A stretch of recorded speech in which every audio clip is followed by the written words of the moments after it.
Morgan Housel's The Psychology of Money isn't really a finance book in the traditional sense. It's more like a collection of stories about people, some wise, some foolish, and what their experiences can teach us about handling money without losing our minds. Let's explore the life lessons hidden in these pages. I once had two friends, one who invested every rupee he had into the stock market, and another who kept all his money in cash at home. They thought each other was insane. But here's the thing. Both were shaped by their experiences. Your view of money is shaped by your life, and that's okay. Bill Gates became the world's richest man partly because his school had a rare computer in the 1970s. Another boy, equally smart, was injured in an accident and never had that chance. Success stories often hide the role of luck, while failure stories ignore the role of risk. There was a man named Rajat Gupta who was already wealthy, worth hundreds of millions. But he wanted more. He took illegal shortcuts and lost everything because he didn't define enough. If you can't be happy with what you have, no amount will ever be enough. Warren Buffett isn't just rich because he's smart. He's rich because he started investing at age 10 and never stopped. Compounding is like planting a tree. Nothing much happens at first, but after decades, the growth is enormous. The catch? You have to give it time. Making money often requires confidence, bold moves, and optimism.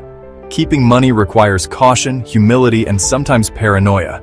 Think of it like climbing a mountain. It's hard, but coming down safely takes a different skill set entirely. A few rare events shape most outcomes in life. In investing, most companies fail, but a tiny percentage like Apple or Amazon create massive returns. In your life, a handful of decisions, who you marry, where you work, how you save, will drive most of your financial results. Ask the richest people what they value most, and many will say, control over my time. Wealth is the ability to wake up and decide what you want to do today, not what your boss demands. That's real financial freedom. When you see someone driving a luxury car, you think, wow, they must be rich. But you're not admiring them. You're imagining yourself in that car. This means buying expensive things to impress others often doesn't work the way we think. If someone wears designer clothes, lives in a big house, and takes exotic vacations, it tells you they're good at spending, not necessarily at building wealth. True wealth is the invisible stuff, your savings, investments, and the financial security that no one else sees. One of my uncles lived in a modest home, never flaunted his money, but retired early and comfortably. His secret? He saved constantly, even when his income was average.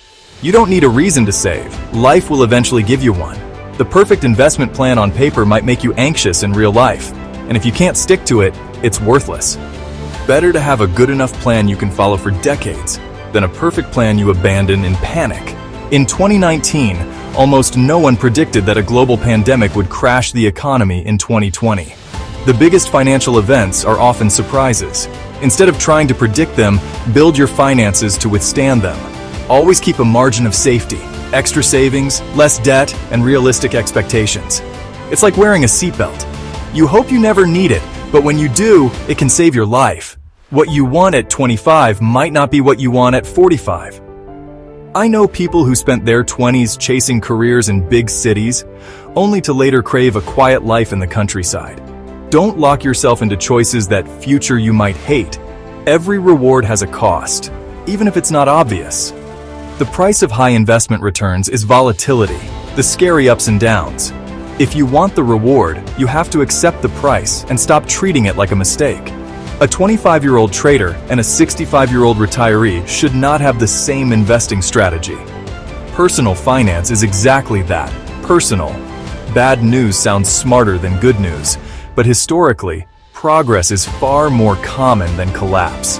Long-term optimism wins. Just not without bumps along the way. In times of chaos, we crave certainty. The trick is to slow down, breathe, and make decisions based on logic, not fear. If there's one thing this book makes clear, it's that money isn't really about numbers. It's about behavior. The richest people aren't always the smartest. They're the ones who know how to control their impulses. In the end, the goal isn't to be rich. It's to live a life that feels rich. And that, Housel says, is worth far more than any luxury car or fancy watch. The Psychology of Money. Life lessons that can change how you think about wealth forever.